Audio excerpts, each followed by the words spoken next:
Bă, nu te arunca, mă, că mai dai în Bă, mă arunc! picior. Mă arunc! Gata, am mâncat, v-aș pula voastră. Mă arunc.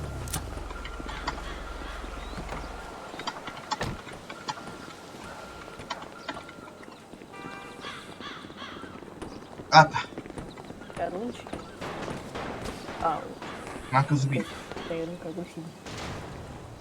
Da, urât din partea lui, urât. Asta a murit, nu ce să... No.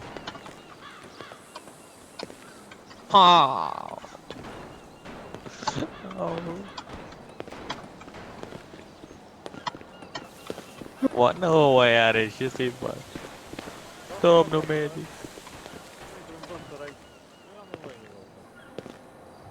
Am înțeles. Um, Fă-ți datoria. Cetățean de etnie romă care are nevoie de... S-a dus, domne, s-a dus. Oh! Scuzați-mă. 448. Colegii, am și eu nevoie de un transport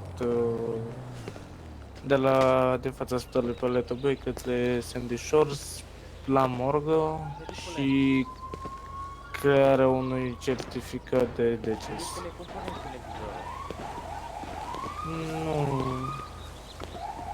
Nu am identificat persoana. V-aș ruga să veniți mai repede un pic. Ce zici, șefule? Cum oprești televizorul? Nu știu, șefule, stai așa. Aoleu, ce rău îmi pare de el, părea tânăr. Mamă, ce m-am lovit. Domne, picioare în cap dați. Aoleu, ce ceva, ai chemat morga, bă. Mai repede să veniți. L-am dat mai... Dracu, ai chemat morga?